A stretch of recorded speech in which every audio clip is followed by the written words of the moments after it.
this is your girl, Story Elise. And Brittany. And this is Bitch Let's Talk. So, I'm super excited for this to be March, and it is Women's Month. So we're going to get started in Pop's Heart World to celebrate Miranda from Sex and the City, but her real name is Cynthia Nixon. She made the announcement that she's going to be running for governor in New York. I don't know how I feel about how that. do you feel? Because I know you are Sex and the City crazed. I am. So I feel like maybe she's really living a Miranda life because she was like a hardcore lawyer in the show. And so which one is this? She was the really masculine one. She was the one with the orange hair. Okay. And had the little boy. Okay. And I don't know. I'm really excited about that. She would be the first state's woman that would be LGBTQ community. Mm-hmm. And she's also going against another Democrat runner. So I'm glad that she's a Democrat and not, those other people. Yeah. We're not going to say the word. I don't even, because that's that man's party.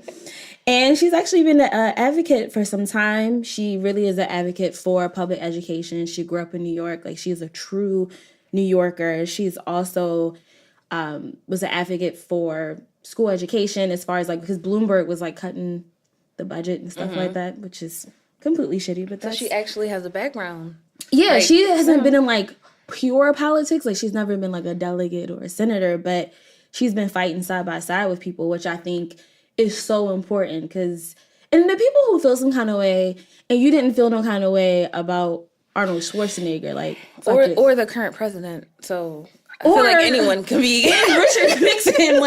He was an actor, so I don't understand why people will feel some kind of way about that, especially someone who's actually been hands-on opposed to some random rich white man. It's you know what? I just want to get into politics today. Yeah. Today's Monday. Let's try something different. So shout out to her. If you actually want to donate to her campaign, the website is cynthiafornewyork.com. And I think it's so cute because she's selling We Should Be Miranda t-shirts. Aww. And if you buy that t-shirt, it's going to her campaign as well. Oh, that's cute. That's really cute. That is cute. I'm happy about it. I have to do more research as far as where her actual political stance is, but it really seems like she's for on the right people. Track. Yeah, and she's all about fighting for her people, fighting for reproductive rights, fighting for women's rights, which is really important. And I think what matters. I think a lot of people take that for granted because I really don't think people understand how fucked over we are. And as smart and as powerful and as amazing as we are as a collective, somehow men get treated so much better than us. So shout out to Cynthia. I hope good things come and, donate if that's where your heart desires. But hopefully, good things can come. And even if she doesn't win, I think taking that stand is huge. It's so huge. Somebody like her to just say, fuck it. But I'm glad Sex and the City is not coming back. Fuck Samantha, whatever her real name is. Because she said she was going to make another Sex and the City because she don't like Sarah or Jessica Parker. I don't know what kind of white woman beef they have, but they need to get over it and they need to pray over it. And maybe next year we can get a movie without Miranda. Or they can make Miranda the governor in the show movie. too. Or in the movie. Yeah, that would be so dope. Samantha, whatever Kim Cattrall, that's her name. Get your shit together.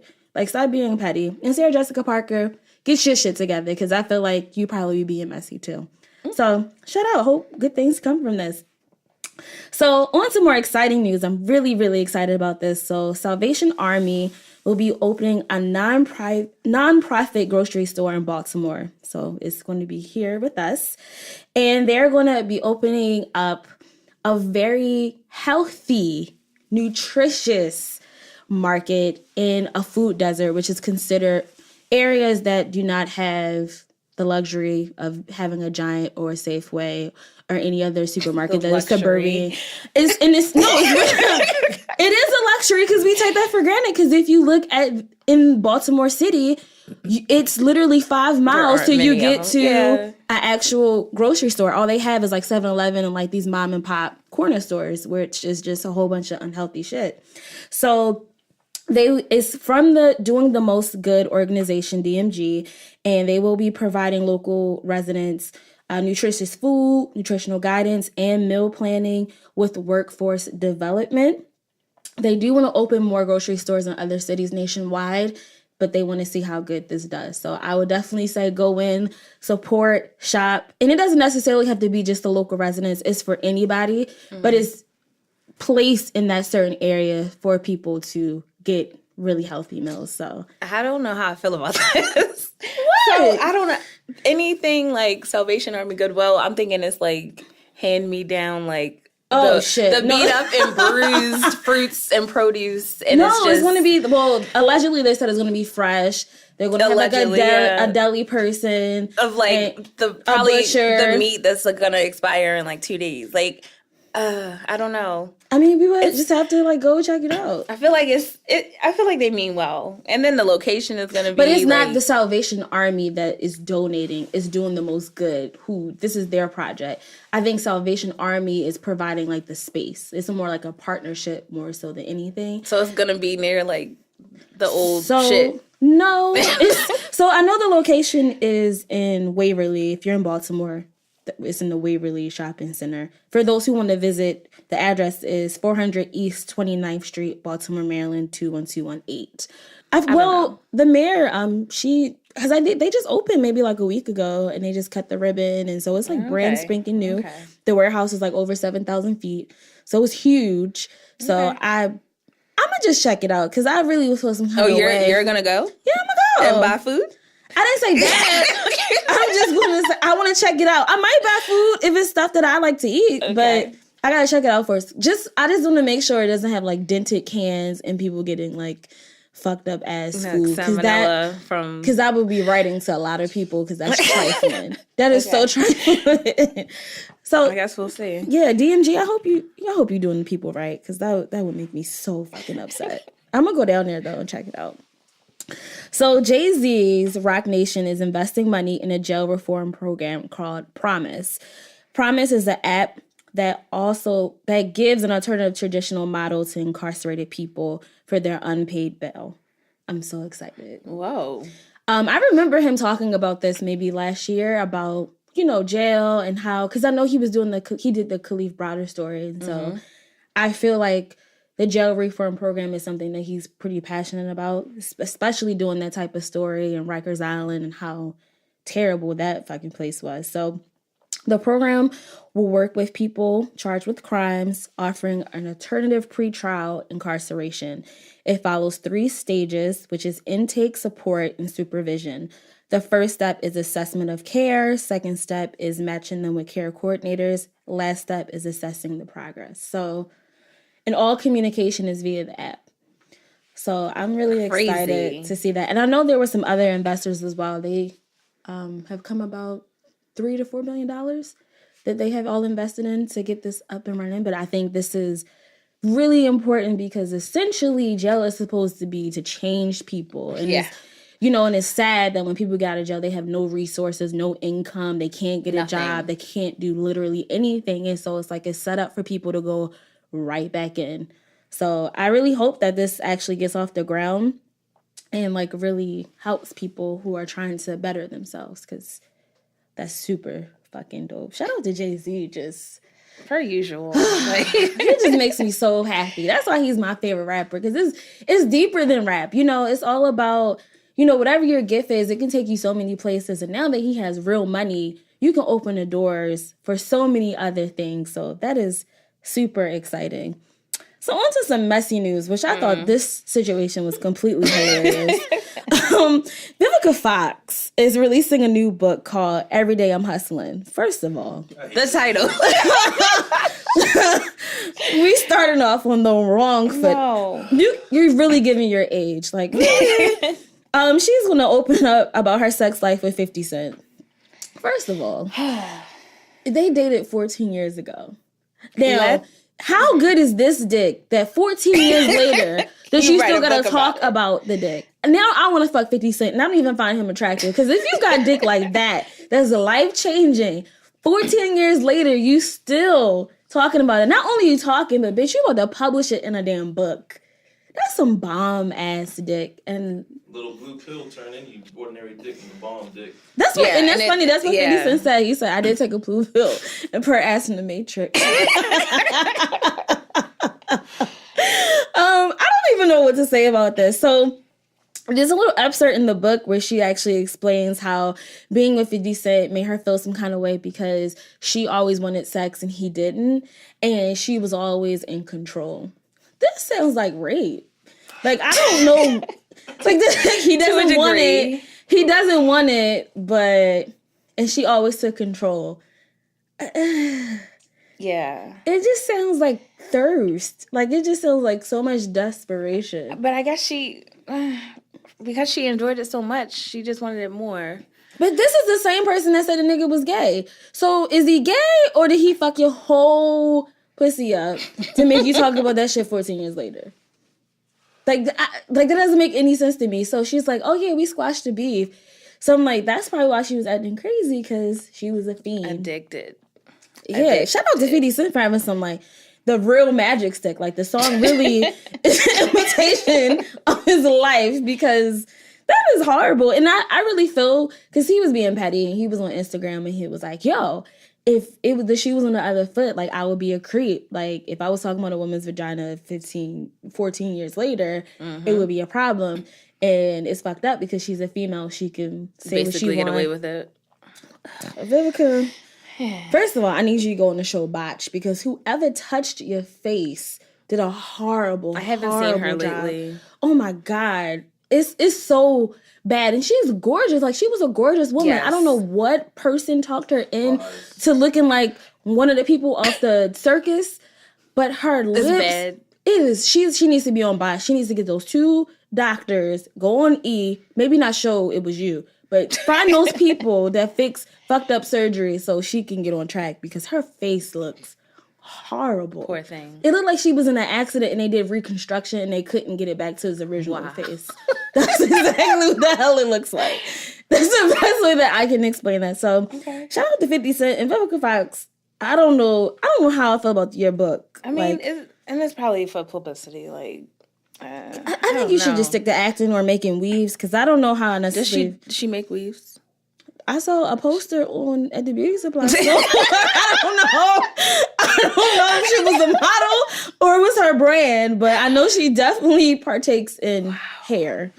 So I think she was just a model, but I don't know. Maybe. I can't speak on it. Yeah, well, I don't. I thought she did have her own hair brand. I might be wrong. Who doesn't? So she probably that's did. very true. Yeah. That's very true. But this everyday I'm hustling. That's a no for me, dog. I will not be reading that whatsoever. So on to our Black Magic for this week. For the first time ever, Trinidad and Tobago has their first female president. What? Yes. Yes. Her name is Paula Mae Weeks. That's some Paula Mae, though. Paula Mae. That's some down south ass name. Come on, Paula Mae. Come on, Paula Mae.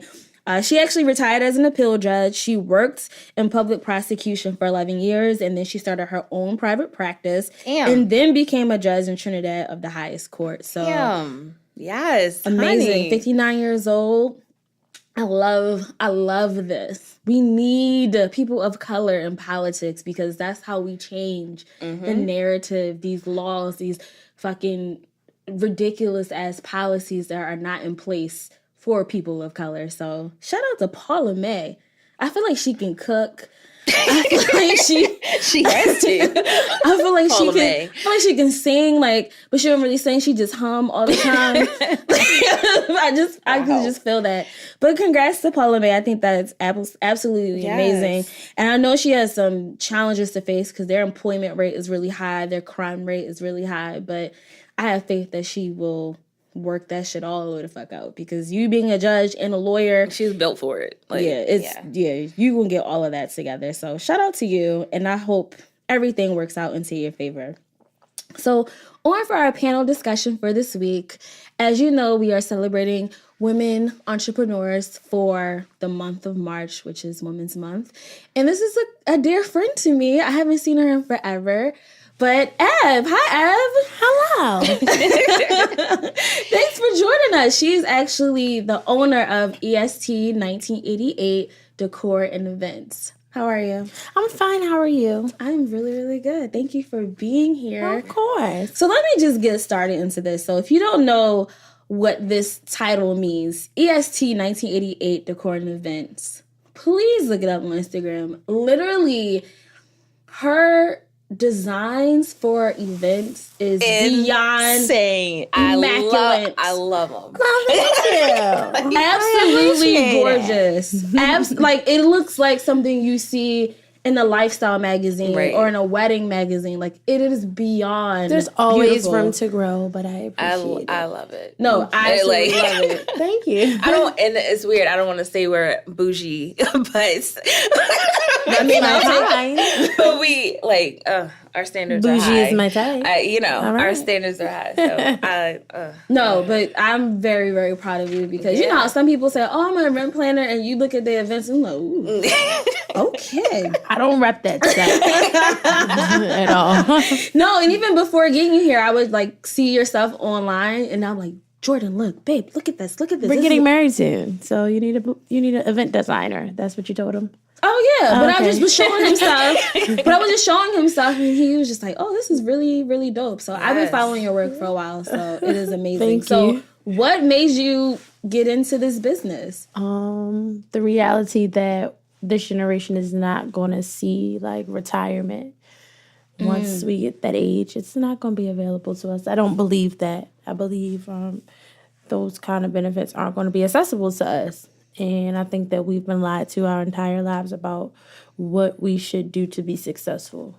And if you think about it, most people who are successful don't follow the model of working a 9 to 5. Normally, they are the people like your Jay-Z's that you say you admire so much, creating their own, kind of creating their own path. And as a result, they get to enjoy life. And I feel like we've been told to go to college and get pieces of paper and work for people, and then you don't have time to really explore your purpose when you're sitting behind a desk all day. So I'm in church. Yeah. I definitely have a 9 to 5 right now, but that's just to help me position myself to where I want to be. But I don't plan on being there much longer. I think things like Instagram make it look so easy. Like, hey, you can have a job today and tomorrow you don't have to have one. Lies. You got bills. You got kids. Yes. You know, that stuff is serious. And, you can't really just say, oh, well, I'm just going to jump and fly free. People tell you all the time, quit. But hey, when I need you to pay my phone bill, you going to do it? Right. Right. Facts. So thanks for the advice, but shut up. So for this particular business, like what interested you in it? I remember when I was about 14, and I was watching Whose Wedding Is It Anyway on my grandparents' couch on their plastic wrap couch that they still have. Yes. When you sit down, make so much noise. Yeah. You get up and make noise. And you don't want want to be sweating. Oh my goodness. You fall asleep on that couch, you're going to hear every move you make throughout the entire night. Yeah, one of those. I remember watching it. I remember this Asian woman, and I'm not going to be racist right now. No. But I remember this Asian woman. Asian person is an Asian person. Politically correct. Okay, I remember her coming across the TV, and I never knew her name. I think I know who she is now. I think I've discovered who she is and who she is. But at the time, she was doing an event in New York at the Green something. I can't remember, but I was like, I want to do that. But I had previously said when I was in 5th grade I wanted to be a stripper. So Okay. So that was your picture on the internet that had that shovel. I taught Cardi B how to dance. Say no. Wow. But you say a lot of things as you're growing up. You're trying to figure it out. Right. And so when I was in college, I interned for an event planning company, and I was like, I don't want to do this. I was getting paid $50 a day, and that wasn't the part that bothered me. It just was that I felt like I don't want to plan. That's not what I wanted to do. And so I stopped doing it. And then when I got pregnant, that was 2008. When I got pregnant in 2012, and I had to do my baby shower and come up with like how I wanted it to look and stuff, that's when I was like, okay, this is what I enjoy about it. I like making it look nice. I don't like talking necessarily to plan things out with people. I'd rather have someone else who's strong in that area do that. But for me, I'm the creative. I'm a Pisces. It's just in my nature to just be imaginative. Scorpio, Pisces. Yeah, we get along very well. My son's a Scorpio. So it was like, this is my strength. I can conjure up in here and I cannot convey to you in words what I see. But when I get it out, then people understand. Absolutely. They're like, oh, I get it now. Like, yeah. So that's how I kind of fell into finding out, this is what I like. And, I like production. I like production a lot. And this is close to production that I feel like you'll get here. It's not many television stations and everything here. I did intern for Who's Got Jokes. I'm telling my age. Who's Got Jokes not even on no more. Who got jokes? I didn't know what you were talking about. I know who's running it anyway. Bill Bellamy's Who Got Jokes. Yes, I do remember. Oh, That was on the TV one. She's like, hold on. yes. That was no. We're just. I mean, she's old. I'm not a part of it. But yeah, I interned. Well, I didn't intern. I was like, kind of like freelancing, I guess you could say, for BET. And that was based upon someone that I met in college. So I did production assistant for Who's Got Jokes, and then I did it for Sunday's Best. And like they were like 18, 20-hour days. So you would get on set, on location at 5 a.m. You're not leaving until 3 maybe the next morning, 2 the next morning, you know. But it wasn't a job in which I was checking the clock. Like, the first time I probably checked the clock, it was 5 p.m. And I had been there since 5 a.m. And that's the type of stuff that, you know, you enjoy when you're not, like, clock watching. Yeah. So, for me, it was like, all right, I love this. I love to do this. But then, you know, BET left from being in D.C. And everything. So, it's kind of like, when you have a child, you can't just up and just say, all right, I'm going straight to L.A. I'm going to New York. And I did do the New York thing for a while, but I found myself back here. And now I could never live in New York. I just, you know, when you're young, you just like, yeah, let's go. Do anything, right. And now it's kind of like, I don't want to be around them people. You know what I mean? So, yeah, it's kind of like, it's the closest thing that I feel like will be fulfilling for me as it relates to, like, production. As far as, like, your vision for designing, like, what is the steps to, like, creating the perfect venue for someone? To be honest with you, a lot of my clients, I really don't really sit down to decide what I'm going to do for them till the week of their event. Really? Wow. Yeah, it's really bad. That is horrible. But honestly, seeing your work, I would probably trust you. Yeah, because I know it's going to get accomplished. Like, if you initially speak to me, you tell me, all right, this is the theme I want. And you say, these are the colors. And I'll sit with the people who do work with me, and we'll talk about some things. You may send some pictures. That's fine. But if you're talking to me 3 months out from your event, I have so many other people that are going to contact me about events within that time.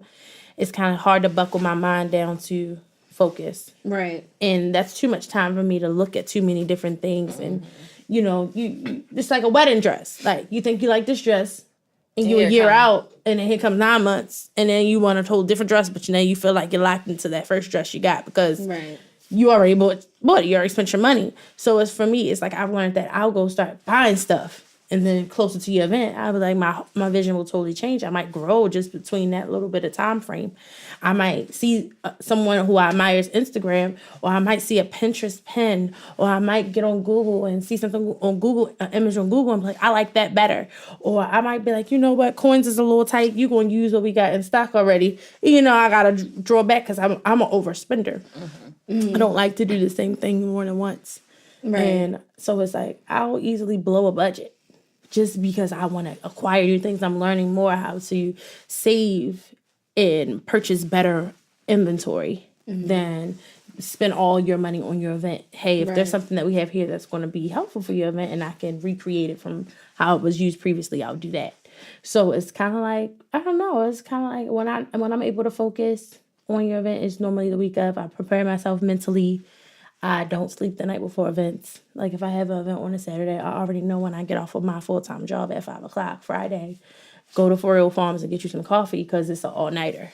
Whether I'm ironing linens or I'm ironing, I'm doing a better job with that because I always say ironing. Ironing. We know what you mean. Yeah, we know what you mean. Ironing. Whether I'm ironing napkins or I'm folding them or I'm hot gluing stuff, it really is like when it's best for me. You know, I still have to balance other things in my life. That's what I'm learning, you know. So it got to a point that I was doing events every weekend, and it was no way I could focus on next week when I got something this week. It's like this week is your week. You know what I mean? So I try to focus weekly on whatever it is and then just come up with it. I trust myself. Yeah. And I feel like before you contact me, you got to have that same trust. You know, once you have that conversation with me, understand that you have to trust me or we not going to work because I can't be micromanaged. Right. I can't do it. No. So, what client do you prefer? Do you prefer someone who... The rich one. The one with the coin. Someone who's going to pay. Yeah. Well, not even that, but just someone who already kind of knows what they want or someone who gives you complete creative control. If you know what you want, that's fine. But you have to be open to my professionalism. Okay. Because what you want may be tacky and dated. Like, don't come to me and ask me for chairs with bows on them. I'm gonna have to deny you. Yeah, that's definitely not going to work. The reality of it is, you know, starting off in this, like, I didn't make profit. I was doing a lot of events for free, to be honest. I was doing a lot of events and bargaining materials to build my portfolio so people could believe and have confidence that I'm capable of doing it myself. So, you know, dollar was never a focus to me. My happiness was doing something that I enjoy. It was like, I enjoy doing this. So I'm willing to sacrifice the money aspect of it because that's not what matters more. Right. You know what I mean? So to me, I think that I've built a lot and sacrificed a lot just to get to this place, and I'm nowhere near where I could be. I always went into this with the mindset of how can I make this make sense. Right. So I knew it didn't make sense to rent from people. Why rent when if I'm going to try to do this for the long haul, I can just spend the money to buy it so that the next time someone needs the same item, they're renting it for me. Right. And I'm making that profit. Exactly. So for a long time, instead of money going to my pocket, money was being used to buy items. So when I very first started, when I started doing by myself, the very first baby shower I did, I traded my services for table covers and chair covers. And like some items, it was a Dr. Seuss baby shower or whatever. And I was so pissed at the end of the shower because the girl who I agreed to do it for, we have mutual friends. Her family was like stealing chair covers. Huh? Like somebody in her family did like event stuff, but she didn't do this event. And they were like stealing chair covers when we were cleaning up. Wow. And I was so hot. To this day, I will not do another event for her. I will either. Yeah, I don't dislike her. She cool, but it's like I can't do that. You know that you should have inserted yourself to say like, nah. Maybe she didn't want. She didn't want people to know she ain't really pay because of how nice it looks. But you know it's okay because she actually saw me the other week and was like, you know, I've been reaching out to you about my son's birthday party, and she did text me and she told me she was gonna call me, and she didn't call me, so I wasn't gonna call her. But she wasn't on my priority list. And, you know, she was like, don't act like that because of chair covers. I was like, to be honest with you. Excuse me, don't tell me how to feel. I don't even use some chair covers no more. So that ain't the point. It's just that I don't have time to deal with the principal, and I don't have time to deal with that. I'm tired of cutting myself short because there's so much effort and energy and time put into this. Right. So I'm just getting to the point that I'm okay with denying service to people if it doesn't align with the vision for my brand. Amen. Facts. If it doesn't go along with where I'm trying to go, it's okay to let it go. Absolutely. You know, you can't hold on to everything just because you want to be helpful to someone, because everybody doesn't deserve your time, your energy, or your help. Ooh. Preach that. So that's for the people in the back. Yeah, it's like, and you have to be okay with being okay with that, because you're not saying you're better than anybody. You're just saying, I know what I deserve, and I've taken these hits for this amount of time. Now it's time for me to start stepping into my season and like what's for me. And I heard Amanda Seales, I don't know if you guys follow her. Absolutely. I heard Amanda Seales the other day say something about like the hustle is supposed to lead to the grind is supposed to lead to the job is supposed to lead to the career is supposed to be what sets your lifestyle. And if I want to enjoy my lifestyle, I gotta get out the hustle. I did the hustle.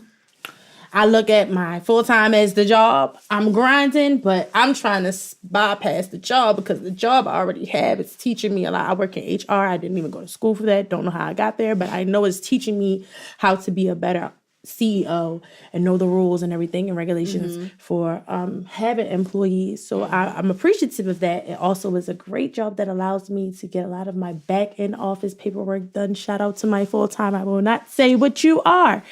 But I get to do a lot of that at my desk. I get to make a lot of contracts at my desk. I get to do a lot of that type of stuff. So I'm grateful for that, but I'm ready to enjoy the lifestyle that comes with like all of the hard work I feel like I've been putting in. Yeah, absolutely. So how do you balance everything? Because you have your business, you are a mom, and you have a full-time job. So how do you have time, or just for yourself, like personal time, like, and how do you juggle this and still have your head attached to your body? Girl, I don't. I got one foot in the crazy house. I absolutely don't. I do a good job of making it look like I have it all together. I'm not gonna lie about that. Behind closed doors, I'm like this. Oh Lord, no. I don't know. I have no clue. I don't think I balance at all. I think it's very overwhelming. It's very hard because I'm not just the face to the business. I am the hands-on and everything in the business. Right. You know, I'm making the website. I'm making my business cards. I'm talking to people. I'm setting up consultations. I'm responding to emails. I'm attending consultations. I'm going to walkthroughs.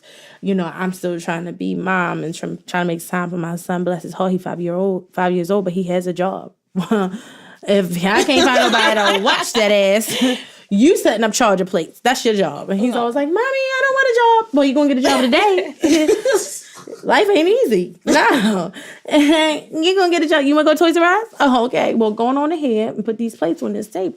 You know, so it's like sometimes I have to take him, you know. And, you know, some consultations, he sits in the car and he's on the phone. Like, I don't know, you know, because I don't know. I just find a way to get through the day at least.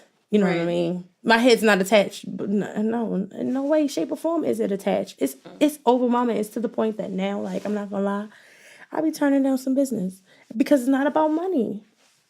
It's about, is it worth my time? Right. Don't call me about doing an event in the VFC, you know, the Veterans Hall. That's not aligning with where I'm trying to go with my business. It's not worth my time. I have somebody, you'll be amazed the type of questions we get. I saw somebody, you know how when you don't follow somebody, but they can still send you a DM and you got to approve it. Yeah. Mm-hmm. That's the best one because they don't see seen. Yeah, exactly. So you get to preview it before you decide whether you want to. So one I saw the other day on my business page, because I do keep my personal page and business page private, which is Business 101. People should know that. Keep your private life private and your business business. Don't be on your business page posting yourself at the beach and all. Like, that's not hot. It's unprofessional. Yeah, because when you want to start to get other cultures to gravitate to your business, it's not okay to be so hood, you know. But that's another lesson for the folks. But anyway, the DM or whatever, she said something like, yeah, my cousin almost died last week and we wanted to give them a celebration of life party, you know. How much would you charge for that? What?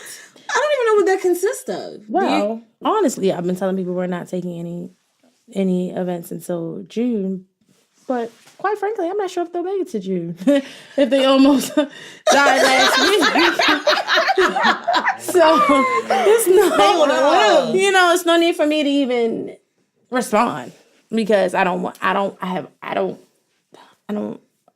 my get out lately has been, we're already booked that day. I'm not gonna lie. Because it's like, it's not worth my time. And I don't want to seem unprofessional and say, I've heard of some people saying, I don't think that we'll professionally work well together. I've heard people say that. I just don't want to be one of those people who say that. I'd rather just tell you I'm booked that day. Okay. So for some people, I really might be booked that day, but you might not know. You never know. You might not know. It might just be that, I don't think that it's conducive to where the vision is for the business. Really, honestly, it's not really about how much money you have because I can't tell that with you coming in the door. Mm-hmm. I can tell that based upon our conversation. Because if you send me pictures of a Housewife of Atlanta event and I tell you how much that is and then you pick it apart, it's kind of like, well, you can't afford this, so you got to scale back on your vision. And I can't deal with those people who vision don't align with their budget. You have to be realistic before you come to me because I'm all about quality. I'm about quality over quantity. So I want the clients who value quality. Yes. Don't come to me.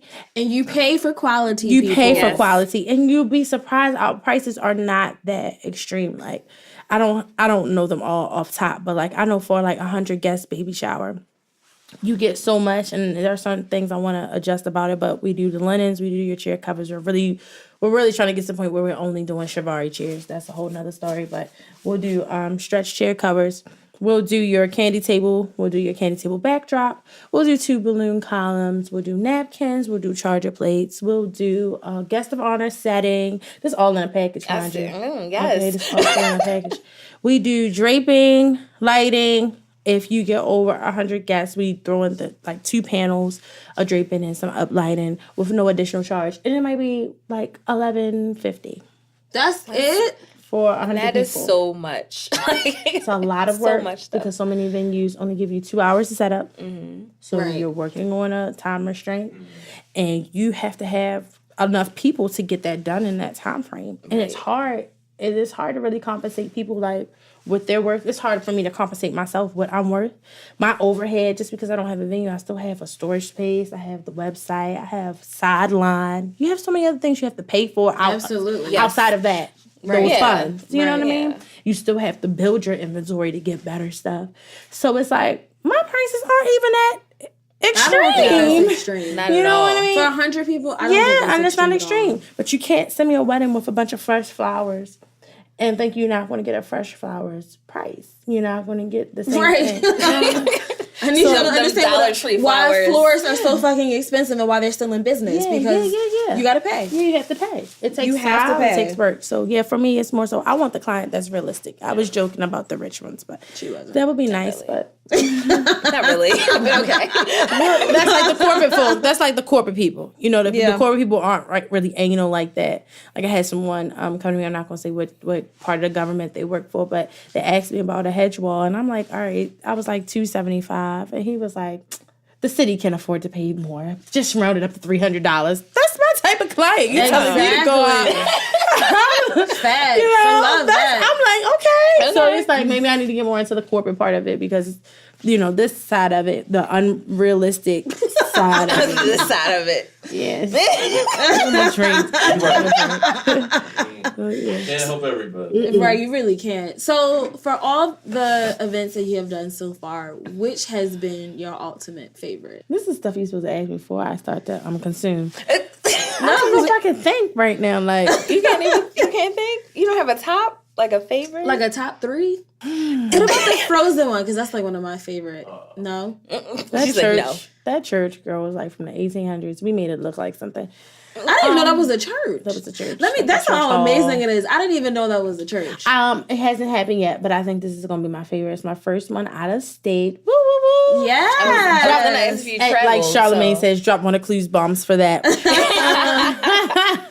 This is the first one out of state. It's in Virginia, and it's in September, and it's at a really nice venue. And so I think it's my favorite just because I get to travel to do it. I've done stuff for other people out of town, like worked under them, but for myself, for my company, this is the first. So I think that's going to be my favorite one.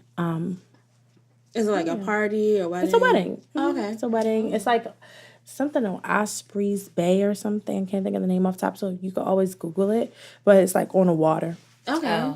Where the ceremony is, and then the reception is like inside. But it's all like on like a pier. Do you have a favorite category as far as like wedding, birthday? I think I'm forced to like weddings here because they bring in bigger budgets, so you have better materials that you can use.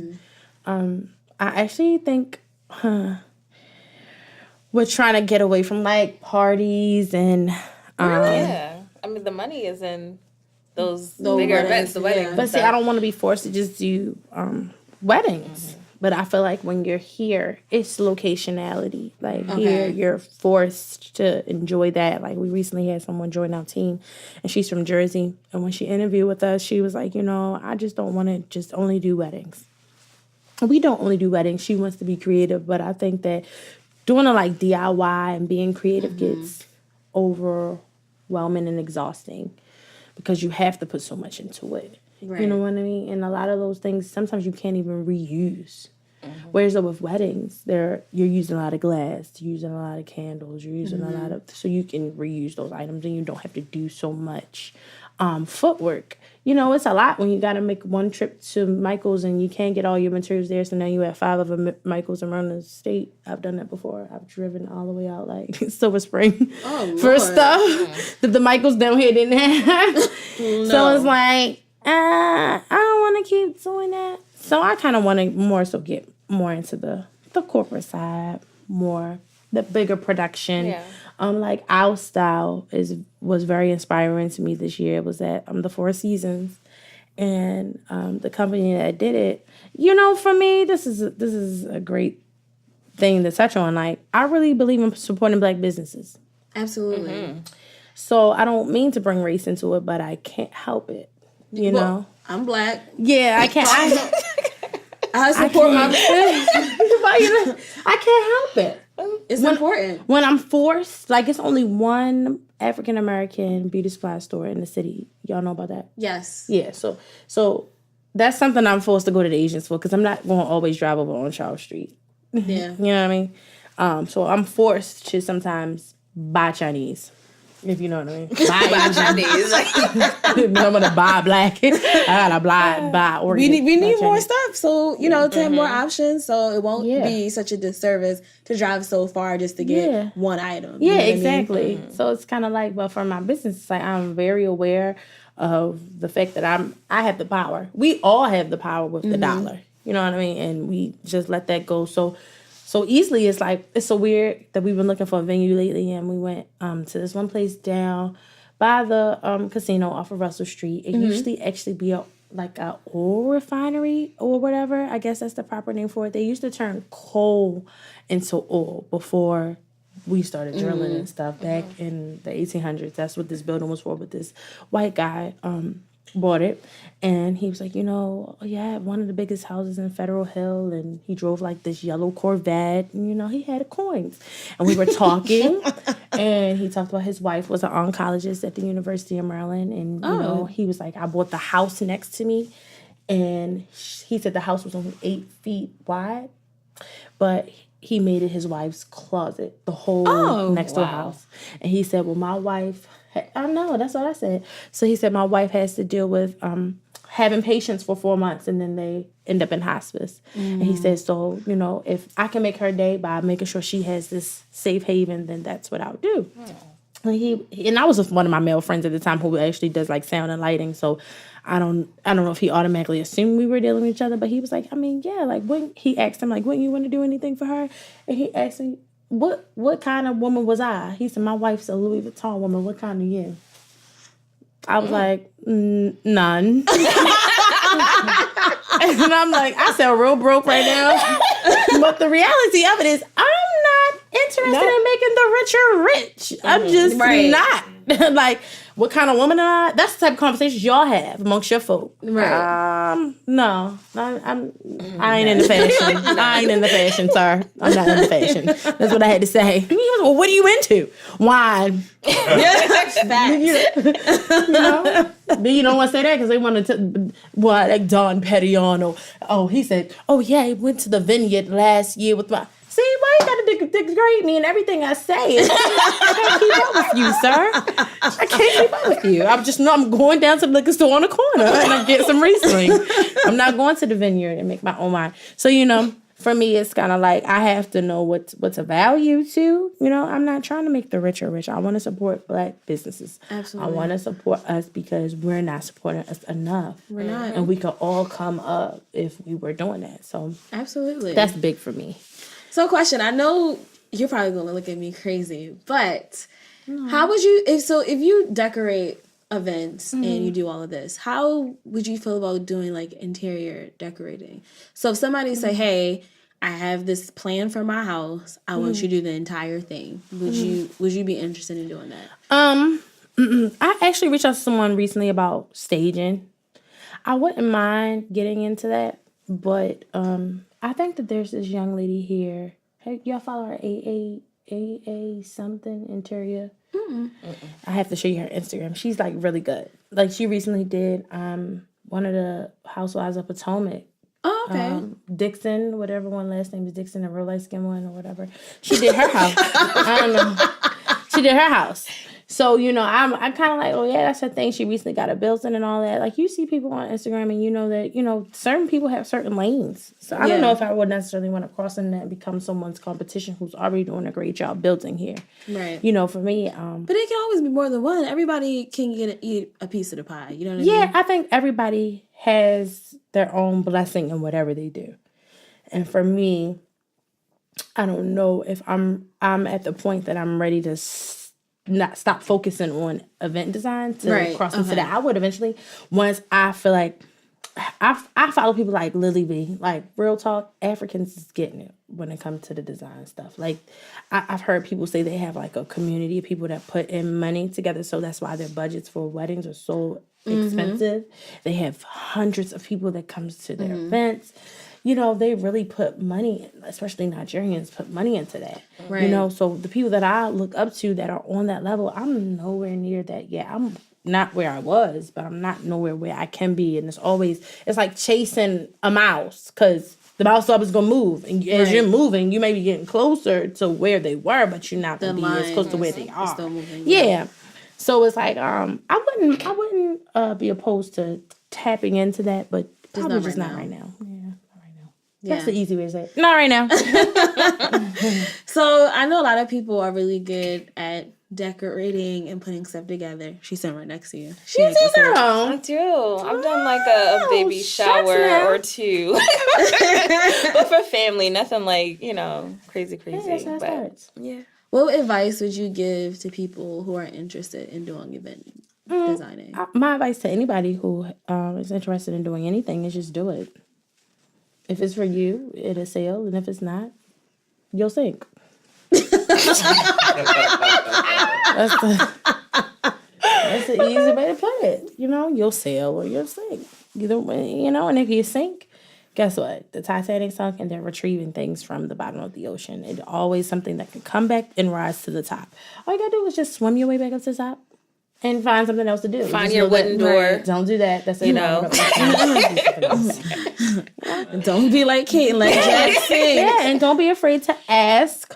You know, I think for me, like, I'm not opposed to people asking me. I just need to know what your intentions are. Because if your intent is to become my competitor, I don't know if I necessarily want to give you all my secrets. Yeah. Right. You know?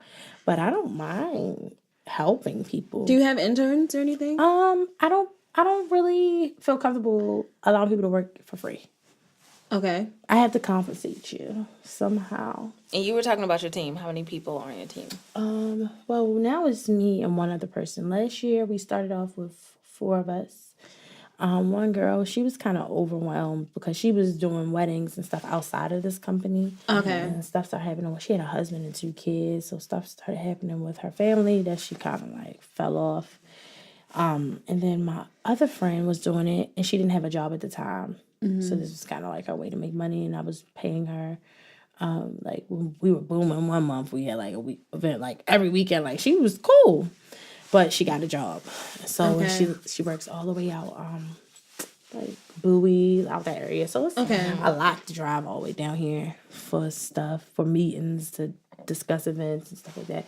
So one of my other friends that's still on board, we're kind of like trying to segue into becoming partners, not in my business, but in getting a venue together. Oh, okay. Yeah, so that's more so where we're headed, because it's a lot to load up a car. You know, first pack what you're taking, load up a car. You get to the venue, you're unpacking your car. Then when the event's over, you're cleaning up, you're loading back up your car. Then you got to go to the storage, unload down to the storage, properly store. It's a lot, you know. Yeah, it is a lot. It's a lot. So, and we're not lifting like little stuff. We have pipes, we have drapes, we have glass. Yeah, glass. Yeah, we have base plates. We have we have so much heavy stuff. Like, so you get a good workout. Yeah, that's my workout. And men always see us like, y'all have no men. No, we are the one man. It's just us. So where do you see the company in 5 years? Like, where do you want to see your company at? that's not a good question to ask. Because I think I'm at a crossroads with how I'm feeling about things. Like, I don't know. I feel like, this is the Pisces in me, the indecisive me, I love this today and tomorrow. I don't know if I love it anymore. So unless something like pops, maybe in 5 years I'll be in LA somewhere, working for Ellen. I don't know. You know what I mean? Like, for real. Life. Like, that's like, I feel like I'm not religious. I won't say I'm religious, but I think I'm spiritual. Mm-hmm. I do believe that there is a God, and I do believe you have that faith. Yeah, but absolutely. I say I don't do it at the standards of what Western European society says I should do it. But I believe that I'm okay with roaming in this universe and figuring it out. I don't want to feel confined. I have a 2-year span. And it's so funny because I've been doing this since 15. So actually, I'm kind of over my 2-year window. But when 2 hits for me, it's like I need something new. That's probably why I'm not in a relationship. Boy, your time would be up. You be out of there. So it's like I'm trying to sell my house now. I've only been in my house for almost 3 years, but I'm over it. I'm tired of looking at the same walls. Like, that's just how I'm ready to sell my house. If you need a house, look it up on Redfin. So, wow. It's not on the market yet, but we have the sign and everything coming along. So, and I staged my house. I did do that. But, it's just for me, like, I don't know.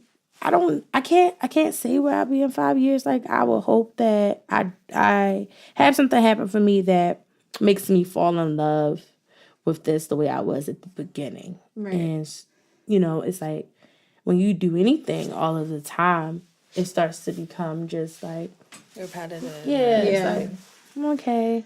I want that excitement back. And I think the excitement for me will come when I stop overworking myself. Yeah. And really start to just allocate my time to your business. The business that I feel like I said, aligns with the vision for what the brand is.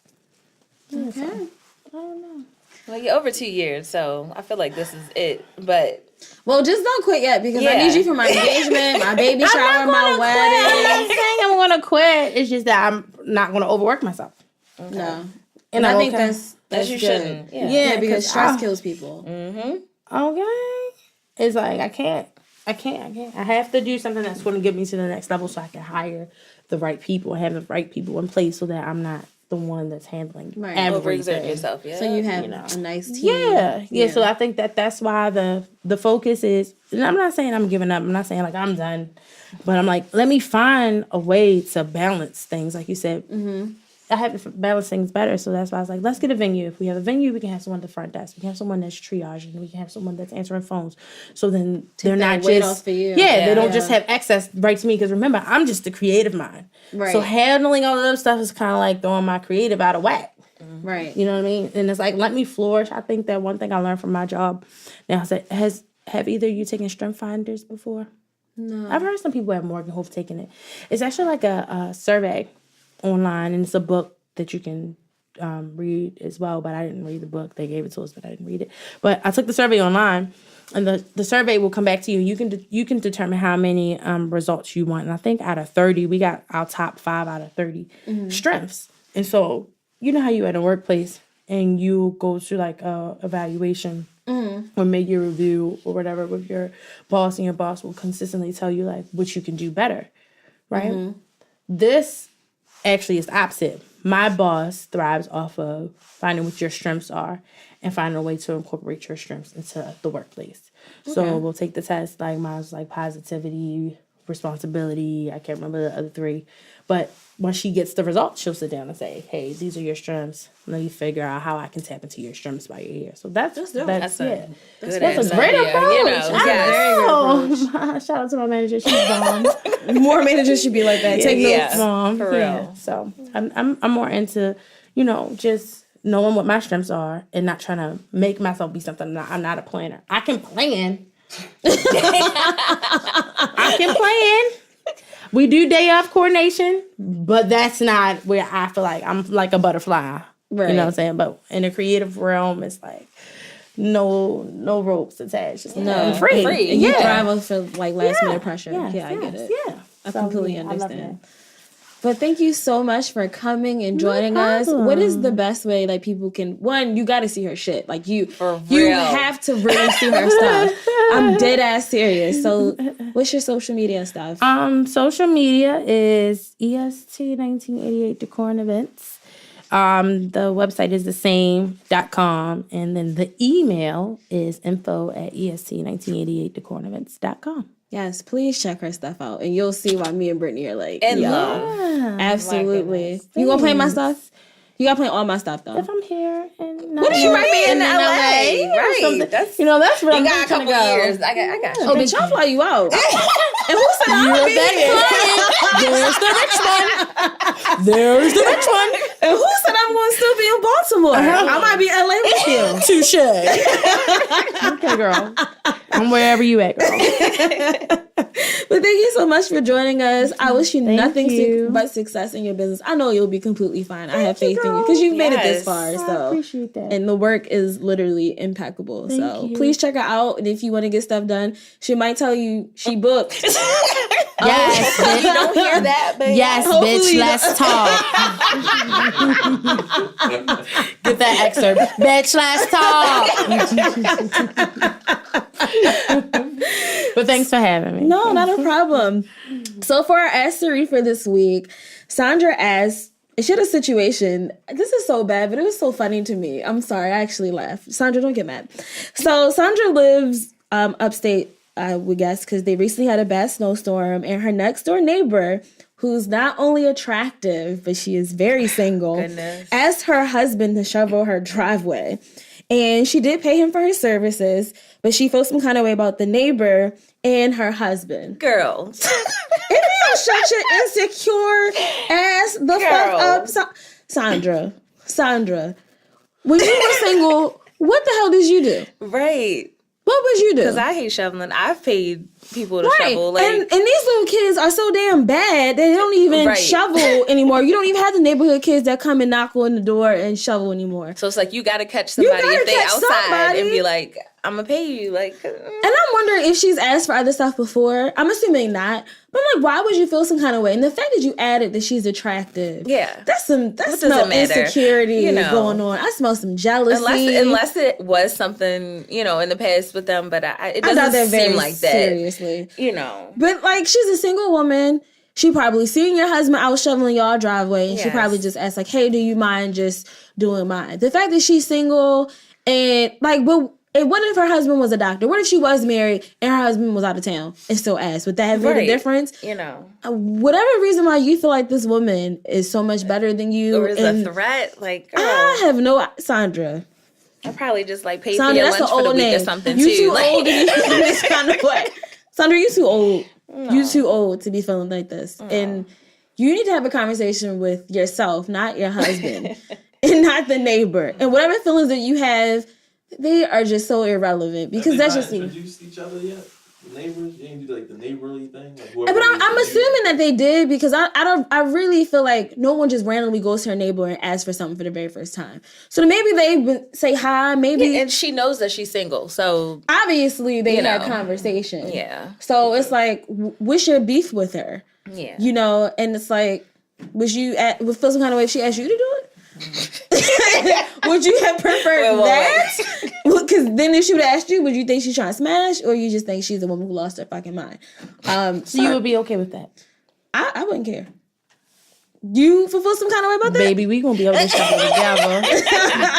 I doubt she was like out there like holding his hand, helping. Yeah, I don't think it's a Miss Parker type situation. Yeah, I really think it's casual. I mean, if she was standing out there with him, like Kiki and she maybe, was. but no, we don't know that. She probably baked some cookies too. But all right, but that might be for the house. Yeah, she said we don't know enough. I mean, I don't think it was. I don't think it was that. I really think it was really innocent because like your neighbor shoveling. Now, it was one thing if she didn't ask and your husband voluntarily walked over there and shoveled it, because then to me, I'm like, well. What makes you think that you can just go over there and shovel it? Obviously, y'all had a conversation behind my back. So I feel like she was woman enough to make both parties aware of what was happening. Yeah. Opposed to just texting him like, yo, you come over. It's the opposite. Because, like, I've been taught differently. Like, if she's single, like, the gentleman thing is to me to do is to help out. If I ain't tired, like I'm going to help her out.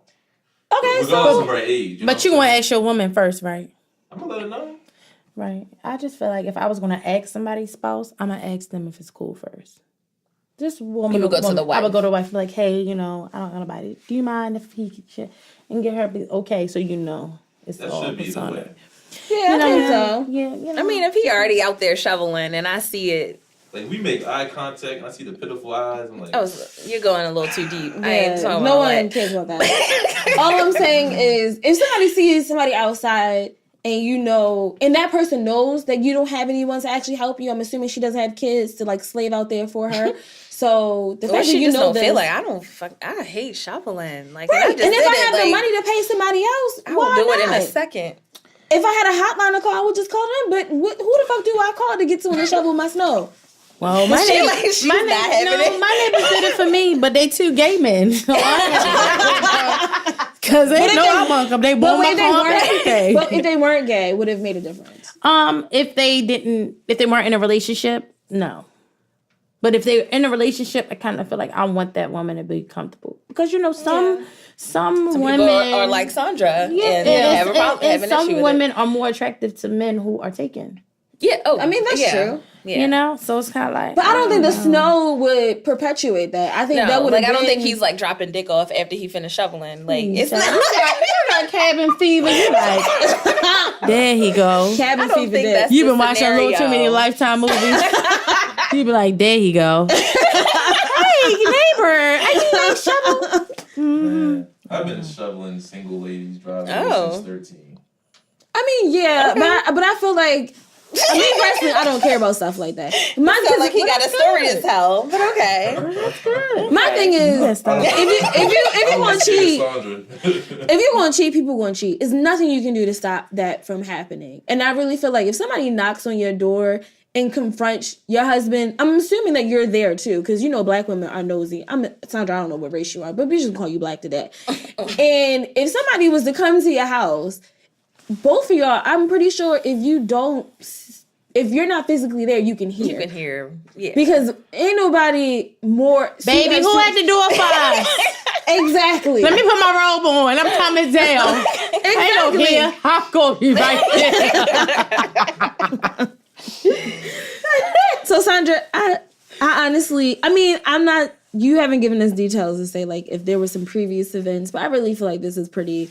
harmless, and I don't think you should chastise your husband for trying to do a good deed. And it's really sad that people cannot do good deeds for one another without them thinking they want to fuck each other. Like, that's absolutely ridiculous. But most people do want to fuck each other. I mean, that's a primal instinct, but that don't mean you got to be in savage mode and do it. Yeah. You know what I mean? And it's like, if you want to do something nice for somebody, like, you can do something nice for somebody. Nobody questions when the woman comes over with them nasty ass cookies and them bundt cakes that they want to give to people.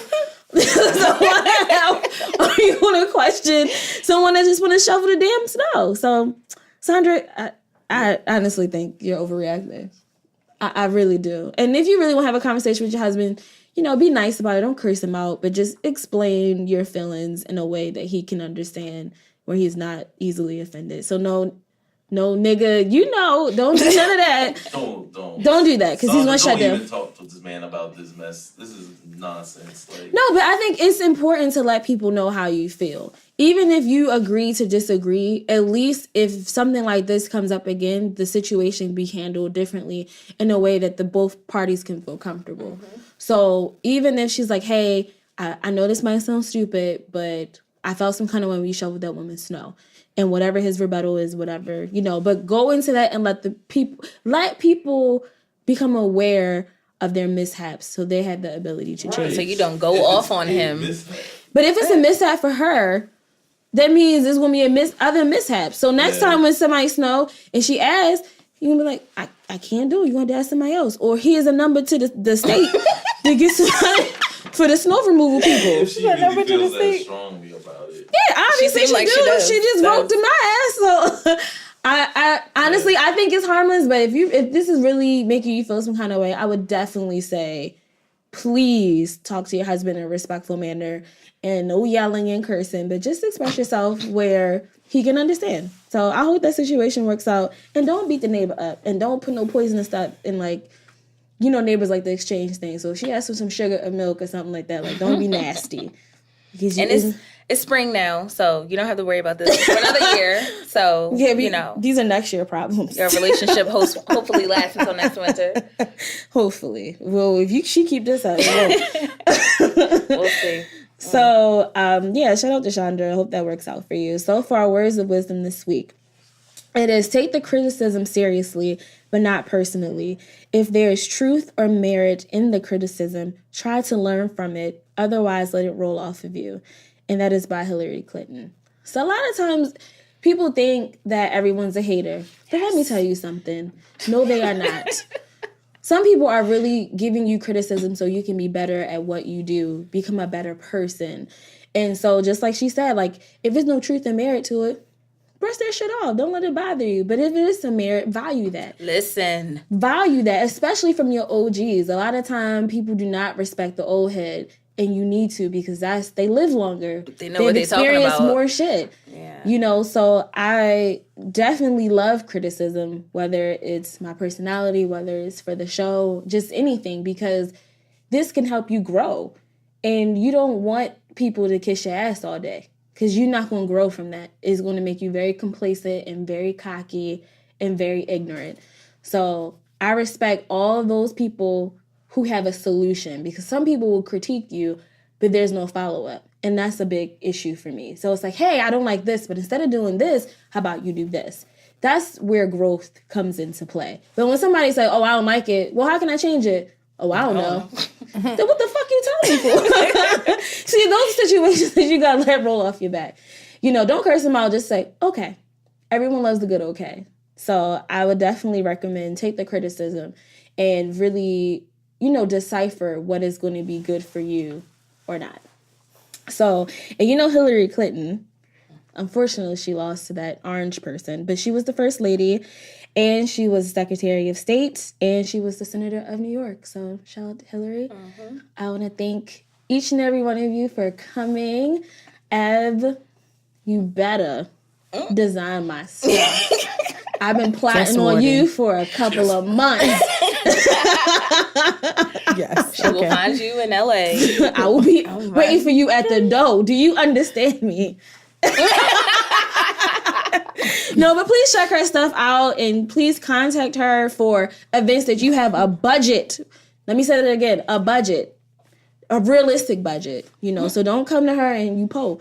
Make sure you got some coins so she can make sure you have the best event ever. So thanks again, and this is Bitch, Let's Talk.